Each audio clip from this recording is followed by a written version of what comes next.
You absolutely popped up in this reading. The Queen of Cups, that's you. This is a water sign Scorpio. I absolutely, yeah, this is definitely you. And then we have this King of Staffs up here, and this is a fire sign, Leo, Sagittarius, Aries. And there's a disconnect there. All right, so for those of you, I do feel like almost a sexual tension between the two of you. I feel like there's this rift going on, like you guys can't be together, but you want to be together. And so explore this a little bit and see like what context it is when it comes to relationship and in work, because the Six of Swords is moving on, and so I think at the beginning of November you're going to have this feeling, this impetus to push through on a job, but also I feel like some of you guys just feel like you need to move on with people in your lives and like let go of some people. We have the Two of Cups in reverse. And so this is kind of a break away from people that you hold dear in your life. And it's also a disconnect too. And this disconnect is definitely connected to the Seven of Swords. And Seven of Swords is it's a sneaky Pete. It's someone taking something from you, feeling lost, feeling like you don't have enough because somebody else has it. And so these two are linked together, and it's like almost the cups are dripping down into the swords. And so I do feel like if you are in a relationship with a Leo sign, there is going to be some deceit. There's going to be some situations where everything's not out on the table and you don't know exactly what's going on. You don't have the full story, and they're kind of feeding you these niceties, sweetness, and it's all a lie in a way. And so what you're going to have to really do is dig deep, Scorpio, which is easy for you because you're coming into your own judgment. You've got to use what you know. Okay, judgment popped up for the energy coming in from October. You got to listen to your heart. You instead of talking yourself out of yourself in a way. It's like, no, maybe I'm overreacting. No, maybe they are not cheating on me. Maybe they didn't steal my car. Let me just give them a chance. And you're trying to talk yourself out of something you just know to be true. And you're like, I can't be that. I don't want to be a jerk about the situation. I don't want to be an ass. Like I'm always that person. Like I can feel like Scorpios being like, I don't want people to think I'm always that person, who accuses people or is a little more harsh, uses stronger wording. But Scorpio, you're just speaking the truth, right? Sometimes people don't want to hear the truth. So just speak clearly, speak that tongue, speak the tongue of truth. Because you see something going on and it's right. And the hermit is like, shine light on that. Shine light on what you know, even though it's going to be hard to say. Because in the Four of Pentacles, it's also here, Four of Pentacles. You're starting to realize that what you wished for, what you wanted out of this situation, and I do feel like it is a love relationship or a very close relationship of some sort that is kind of going wonky. Like what you put into it, what you're like, you know what, I want it to be white picket fences, 2.5 kids. I want us to get married on the beach and then we're going to go to Italy afterwards. Like all of these things that you put on this relationship aren't needed and aren't what's going to make you happy anyways. And so that illusion that you had created with this person, this King of Staves, and even though they're in the upright, like they're doing what they need to, they feel like they're doing just fine. Oh, Scorpio, here's another situation too that Spirit just actually threw at me, is that, okay, I'm getting all over the place. Hold on, let me go back. So this energy that, that you have put into the relationship of what I want it to be, it won't make you happy. And what will make you happy is like a soul connection. And here's the thing about this King of Staves right there, is that they're in the upright, like I was just saying, they're in the upright, so they're doing really, really well. And maybe they have done some things that are awry. made some choices that aren't in your best interest, but are in their best interest, and so that's conflicting. But you have to let it go. Seven of Cups is like not seeing choices clearly. Yeah, they're charming. Yes, they're sexy. Yes, they're fun. And yes, there was this connection, but it wasn't the truth. But here's another spin on all this, okay? Is that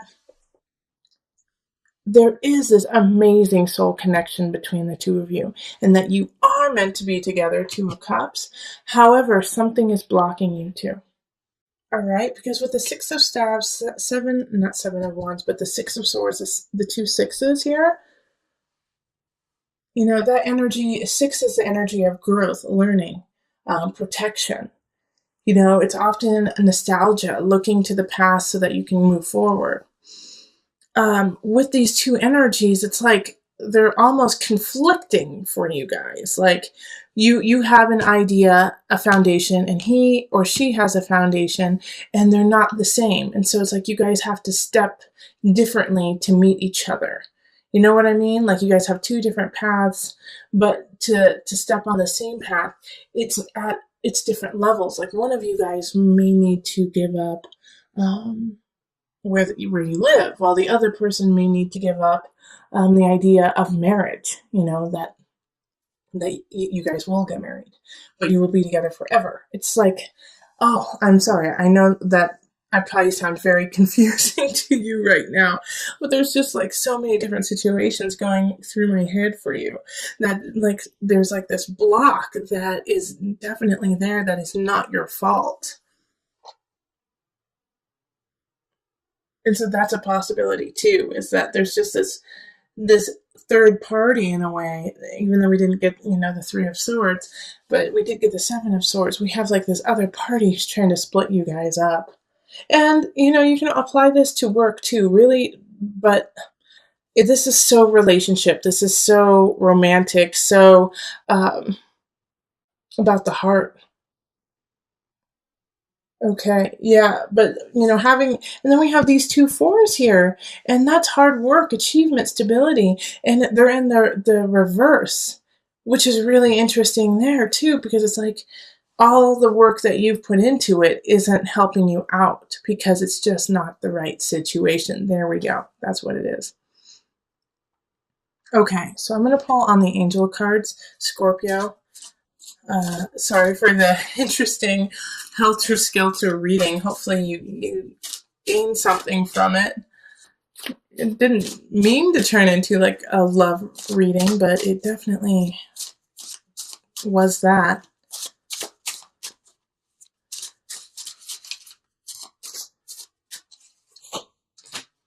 Okay, River, Surrender. Another sign got this. I'm not sure which one, but another sign did get this. Surrender. And I didn't read the book for them because it just didn't feel like that sign needed it, but I am going to read it for you because I'm getting called to, that there's something in there that you guys need to hear. Now, these cards are actually based on mothers, but that's why I love it, is that we all nurture and we all have a mother within, so come at it from that perspective. All mothers are well versed in going with the flow. Do you bend or do you break? For some, flexibility may come easily. It is a practice in shape shifting.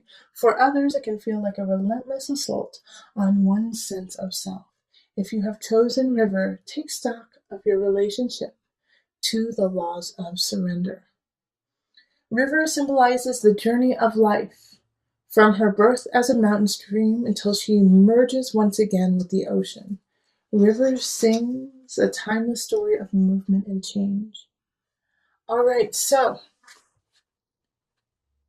I'm going to read just a little blurb, another thing. River's wisdom says to follow the path of least resistance. She flows over rocks and around mountains. She takes the shape of each new landscape she enters, but over time, she also shapes the land. Okay, so that's so... Okay, yeah. Six of Swords is like, let's move on, Scorpio. This relationship is stagnant and you are no longer growing and perpetuating yourself in it. So step back, find your light, understand that there are other energies that you don't know the whole truth about, which are actually not working in your favor. And so you have to gleam the light on that hermit, go into the details, show the light in the dark to figure out what steps you need to take next, because what you have been working on is not working. So go with the flow, see what happens, and then from there, let your heart shine and guide you down the river. So with the Five of Chalices here, it's, time to let go of what has already happened, that you can't change the past. You can't change the immediate past. You have to step up to it and own your situation, own your space in the situation. Five of Chalices is saying stop looking at the negative aspects of something going awry, of losing something, but realize what you have remaining and what you have to work with, that you have plenty to work with. So make sure that you lament, you mourn the loss of something, absolutely. But then you turn around and you see what you have left and fill yourself with gratitude. Because we do have arguments happening that second half of October, the second half of November. All right. So Five of Wands is talking of fights within relationship, fights within family. For us in the States, this is the energy of Thanksgiving, like meeting with your family. Maybe your family has completely different political views than you do, and you guys start to kind of pick at each other, and it turns into like a full-blown argument, fight before the turkey has even hit the table. So make sure that you are taking stock of where you are before actually starting that fight, picking that fight with somebody else, and just start to really think about, will I really regret this tomorrow if I pick this fight with somebody I love? Will I turn into the Five of Chalices and go, oh gosh, why did I do that yesterday? When I love this person and it's not even worth fighting over, Or it could be the opposite too. It could be, oh my gosh, why didn't I stand up for myself? Why didn't I, say, gosh, what you're saying is totally wrong and I don't appreciate it and I find it disrespectful. Why didn't I say that? So the Five of Wands is like, pick your battles, choose your battles wisely, because all the battles that you are about to have a meaning and will affect you in the future, and will affect how the other person deals with fights and arguments with you in the future. So pick them wisely. And we have the King of Wands popping up, and they popped up in your November reading too. And this is, a Leo, Sagittarius, Aries. They're still here. And so the connection though, this is with work. So, go back to the November reading after watching this, because I'm going to add on to it right now.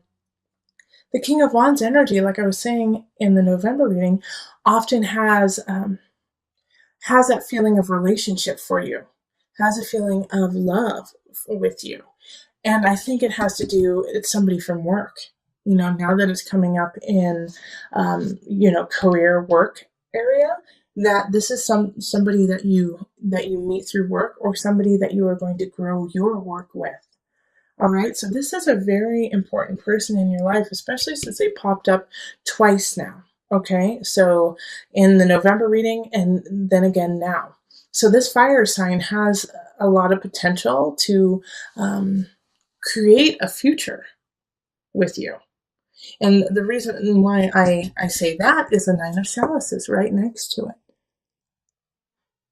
This is abundance, this is happiness, and this is in the sign of abundance, Scorpio. So Nine of Chalices is feeling really content and happy with how things are in some regards, and with abundance, it could be, financial abundance, it could be emotional abundance, it could be your personal abundance, how you feel about yourself. But there's some aspects in your life that are going really, really well, and it doesn't come without all the work you have already put into it. And the King of Wands sees that. And I think this is why these fights are so frustrating to you when it comes to family and when it comes to relationship in some regards. Because you're like, I am finally feeling comfortable in my own skin. I'm finally feeling like I can take the steps I need to for my life. And then you come in and you like try to strip me down, take away my light, take away who I am. No. And so this is like why the fight I think is actually happening is it's like for most of you, it will be, I need to stand up for what I have because I'm so grateful to be who I am. Yeah. And the Ten of Swords. This is like, this is power. Power, baby. This is power, Scorpio. Because this is in the mind, body, soul connection. So this is a rebirth. You have to let go of an aspect of yourself. And I really feel like it has to do with what I just said, is that you're like, no, I am coming into my own, and you may not like it, you may not find it comfortable, but I'm not here to make you comfortable. I'm here to live my truth. And if you find that uncomfortable, then that is a personal problem, not mine. Right, Scorpio? This is where we need to be. And if you're not there, we got to work to get there. And there's a fire sign who has your back. Yeah, Ten of Swords is powerful in mind, body, soul connection. You're releasing some of your own self-doubts, your own worries, so you can come up into your light, shining brightly. That is so awesome. I am going to put a little disclaimer with this because it is the Ten of Swords. Change and growth, they call it growing pains for a reason. So don't back down if you start to get those growing pains, okay? You're just growing. So we're going to call on the angel deck for some added guidance. You are profoundly clairvoyant. Trust what you see in your mind's eye as well as your physical sight, for your spiritual vision helps you with healing, teaching, and guidance. All right. Power, baby. Ten of Swords, you are profoundly clairvoyant. Letting go, rising from the ashes, stronger, better than ever. Listen to your intuition, listen to your heart, and the body will follow.